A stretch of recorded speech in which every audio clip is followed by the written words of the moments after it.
Hello friends, स्वागत है आप सभी का हमारे इस ब्यूटीफुल से चैनल आइकॉनिक लर्न में। आज से हम नई सीरीज़ एनटीएससी एग्ज़ामिनेशन फोर्स के लिए शुरू करने जा रहे हैं। आशा है आपको ये सीरीज़ अच्छी लगेगी। हमारी और एनटीएससी की मोशन और वो सब भी सीरीज़ चल रही है, तो आप कृपया जाके वो सीरीज़ भी देख लीजिए, आपको ज़्यादा आइडिया आ जाएगा। तो चलिए आज का वीडियो बिना कोई टाइम पास के स्टार्ट करते हैं।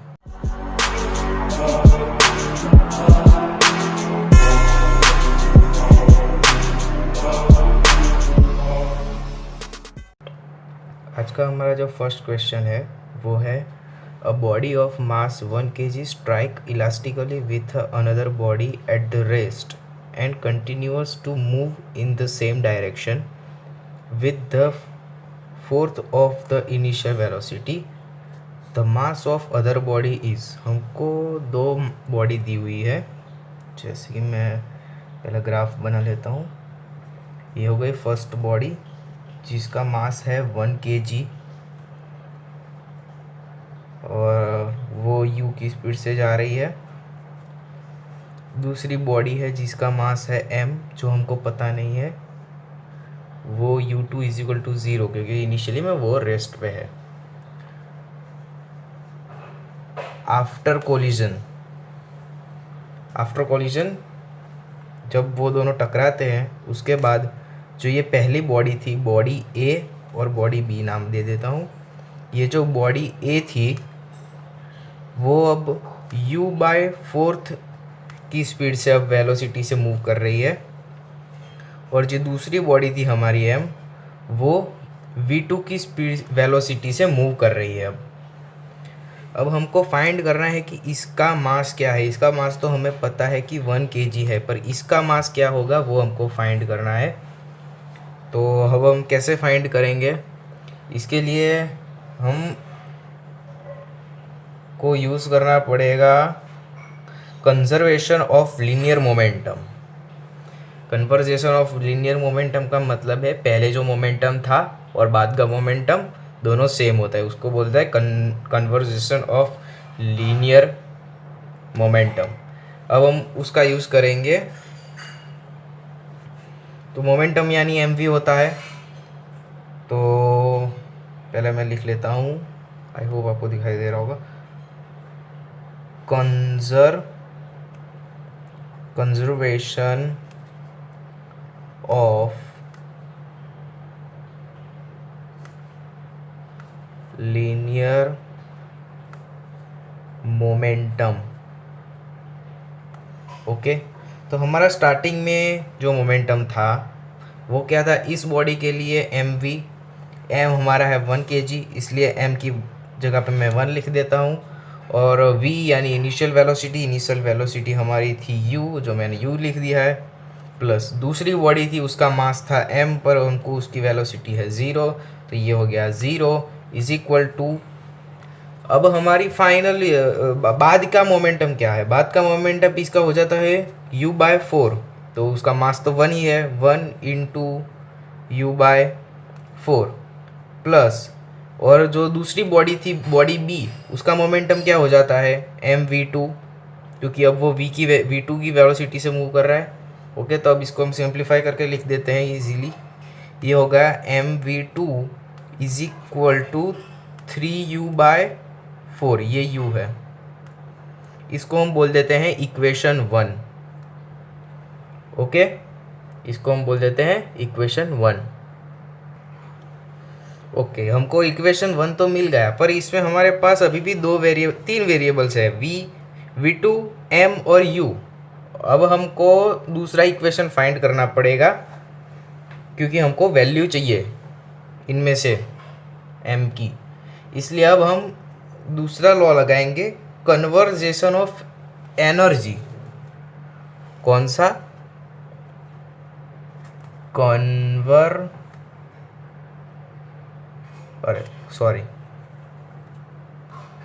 कन्वर्जेशन नहीं, कंजर्वेशन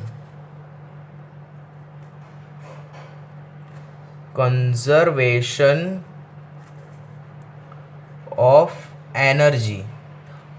उसके हिसाब से पहले की काइनेटिक एनर्जी थी 1/2 mv² प्लस 1/2 mv², उसके हिसाब से हम लिखते हैं बॉडी ए के लिए 1/2 m इज इक्वल टू 1 और u स्क्वायर प्लस 1/2 m तो है उसका, पर u नहीं है, इसलिए 0 का square is equal to 1/2 multiply by 1 उसका मास है, मल्टीप्लाई बाय u/4 और उसका स्क्वायर, प्लस बॉडी बी के लिए 1/2 m इंटू V2 स्क्वायर, क्योंकि अब वो V2 की वेलोसिटी से मूव कर रहा है। अब इसको हम थोड़ा सिंप्लीफाई करके लिख देते हैं, तो ये हो गया m V2 square is equal to 15/6 u square.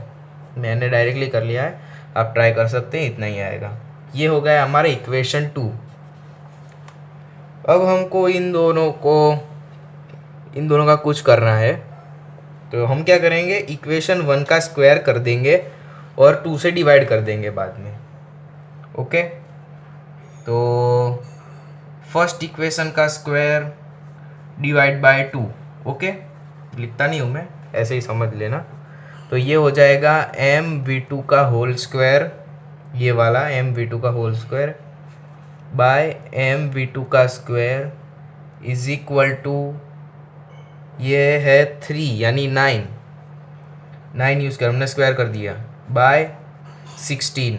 Okay, और इसका है 15 u स्क्वायर मल्टीप्लाई, और इसका 16 है वो ऊपर चला जाएगा, ये 16 कट, u स्क्वायर कट, ये हो गया 3, ये हो गया 5, ये इधर से भी ये v और स्क्वायर निकल जाएंगे, ये v स्क्वायर निकल जाएगा, इधर से एक m निकल जाएगा, इसके स्क्वायर निकल जाएगा, तो ये बच गया m is equal to 3/5।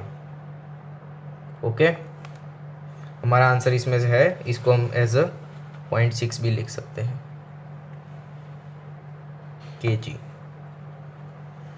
Okay, let's move the second question. अब आज का हमारा जो दूसरा क्वेश्चन है उसका क्वेश्चन रीड कीजिए। तो लिखा हुआ है, body of mass 2 kg is projected upwards from the surface of the ground at t is equal to 0 with the velocity of 20 meter per second. 1 second later, a body B also of mass 2 kg is dropped from a height 20 meter. If they collide, then what's the velocity of both? अब हमको दोनों की velocity find करनी है। सबसे पहले मैं graph बना लेता हूँ। ये हमारा हो गया ग्राउंड लेवल, ग्राउंड सरफेस। ये इधर है बॉडी ए, ये वाली बॉडी ए हो गई। इसको हम ऊपर फेंकते हैं 20 मीटर पर सेकंड की स्पीड से।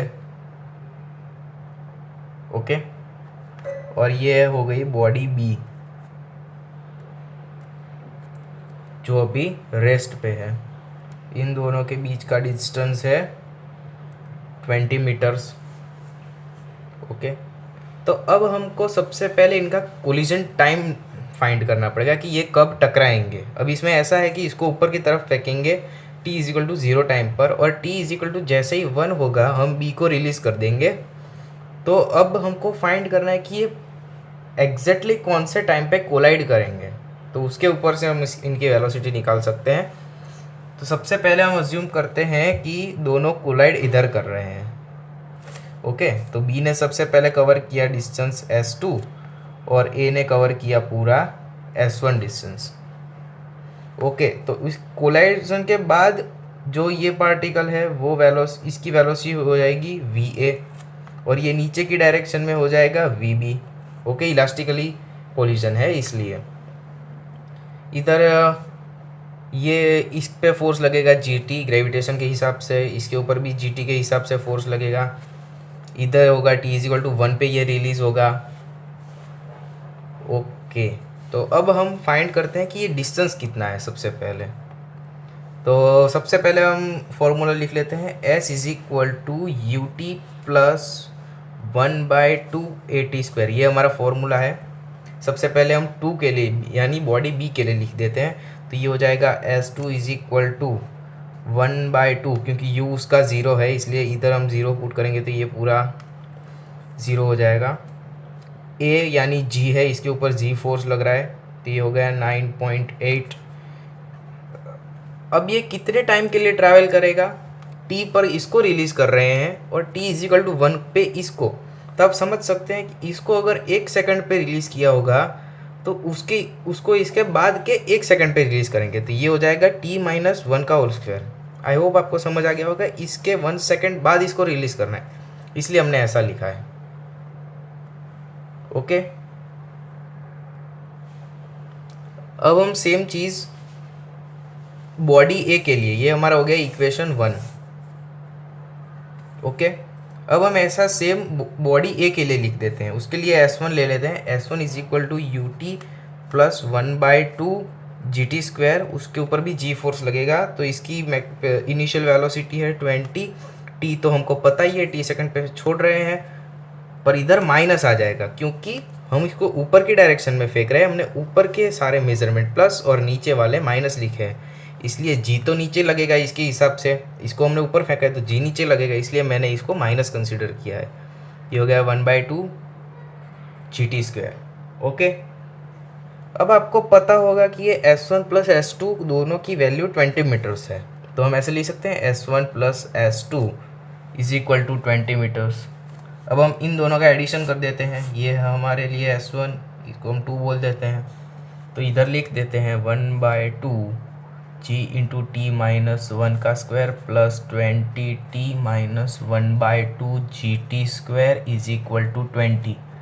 अब हम सबको सिंप्लीफाई कर देते हैं, 1/2 GT square minus 2t plus 1 plus 20t-1/2 GT square is equal to 20। अब ये दोनों कट होने वाले हैं, मुझे दिख रहा है 1/2 GT square minus GT plus g/2 plus 20t-1/2 GT square is equal to 20। ये दोनों कट हो गए, minus 10t plus 20t is equal to 20 minus 5। मैंने g की वैल्यू पुट कर दी है, इसलिए मुझे मिल गया t is equal to 1.5 seconds. ये सेकंड का s है, सेकंड। अब हमको va और vb की वेलोसिटी चाहिए, तो ये vb की वेलोसिटी क्या होगी, u प्लस at होगी। अब इसका u तो 0 है, तो ये 0, उसका a हम g के हिसाब से 10 कंसिडर कर 10, और टाइम 0.5 इसलिए लिया है क्योंकि इसको 1 सेकंड के बाद रिलीज़ करना है, इसलिए इसका t is equal to 1.5 minus 1 is equal to 0.5, इसलिए मैंने 0.5 कंसिडर किया है, तो ये हो गया 5 मीटर पर सेकंड। अब हमको va की वेलोसिटी चाहिए, va की velocity u minus GT square, क्योंकि g फोर्स नीचे की तरफ लग रहा है इसलिए मैंने माइनस कंसिडर किया है, तो इसके लिए 20 माइनस 10 इंटू 1.5, क्योंकि इसको तो हमको 1.5 पे ही रिलीज़ कर देना है, कोई दिक्कत नहीं है, तो इसका भी हो गया 5 मीटर पर सेकंड। ये माइनस में होगा, ये प्लस में होगा, क्योंकि ये ऊपर की तरफ जा रहा है, वो नीचे की तरफ आ रहा है, इसीलिए ऐसा माइनस लिखने की ज़रूरत नहीं है, पर आपको समझने के लिए कि वो दोनों की डायरेक्शन ऑपोजिट है, ऐसा समझने के लिए हम उसको प्लस और माइनस लिखते हैं। अब आपको पता होना चाहिए कि जब कोई दो पार्टिकल के मास सेम हो और इसको फ्रिक्शन और सब आइडियल दिया हुआ हो, तो जब उनकी टक्कर होती है तो उनके बाद का उनकी वेलोसिटी सेम हो जाती है। आप देख सकते हैं इधर दोनों के 2 kg दोनों का मास है, 2 kg और 2 kg, तो इनका फाइनल कोलिजन के बाद स्पीड सेम हो जाता है। इस चीज़ को आपको ध्यान में रखना है। Let's move to the third and last question. आज का हमारा जो लास्ट क्वेश्चन है उसकी क्वेश्चन है कि a worm of mass 16 kg at rest explode into a 2 pieces mass of 4 kg and 20 kg if kinetic energy is 288 joules, what the velocity of in meter per second of 12 kg। हमको 12 kg वाले जो piece है जो bomb में से explode हुआ है उसकी वेलोसिटी मीटर पर सेकंड में काउंट करनी है। इसमें भी हम वही कंजर्वेशन का फॉर्मूला लगाएंगे, conservation of linear momentum. Okay, तो उसका मास है 16 kg, उसकी वेलोसिटी है 0 is equal to m1 v1 plus m2 v2। अभी हमने वैल्यू पुट नहीं की है, इस पर से हम v2 के वैल्यू निकाल लेते हैं क्योंकि हमको 12 kg वाले की वेलोसिटी चाहिए। v2 is equal to m1 v1 by m2। Okay, ये तो हो गया। अब हमको चाहिए कुछ वैल्यू v1 की। ओके, तो हमको v1 की वैल्यू चाहिए रहेगी, तो इसके लिए हम क्या कर सकते हैं, 1/2, ये अलग है इससे थोड़ा, 1/2 m1v1² इज इक्वल टू 288 दिया हुआ है हमें, ये रहा 12 kg वाले का। तो हम इसमें वैल्यू पुट करेंगे तो हमको v1² की वैल्यू मिल जाएगी 12 मीटर पर सेकंड। ओके, ये तो हो गया। अब हमको v2 की वैल्यू भी आसानी से मिल सकती है। हम इसको इसमें, अरे सॉरी, ये स्क्वायर निकालने के बाद ये इतना 12 हो जाता है, क्योंकि इधर हम m के जगह पे लिख देंगे 12 kg। ओके, ये 6 हो जाएगा उसके हिसाब से। ये v1² is equal to 288 divide by 2 हो जाएगा, ये हो गया 144 और ये हो गया 12 मीटर पर सेकंड v1। ओके, इस हिसाब से मैंने काउंट किया है v इतना। अब इस फॉर्मूले में हम v1 पुट कर देंगे, ये हो गया v2 is equal to -m1v1 upon m2। ऐसा मैंने माइनस क्यों लिखा, क्योंकि मैंने v1 को प्लस कंसिडर किया है, तो मुझे v2 को माइनस कंसिडर करना पड़ेगा, क्योंकि एक्सप्लोजन के बाद ये बॉम्ब है अगर, तो इसको एक्सप्लोजन के बाद दोनों अलग डायरेक्शन में जाएंगे, इसलिए मैंने इसको माइनस कंसिडर किया है। तो इज इक्वल टू माइनस, इसकी मास है 4 और ये इसकी वैल्यू है 12 मल्टीप्लाई डिवाइड बाय m2 का मास तो हमें पता ही है जो कि है 12 इज इक्वल टू, ये हो गया -4 मीटर पर second. Hope you guys like this video. Subscribe our channel and keep joining with our channel. Thanks for watching.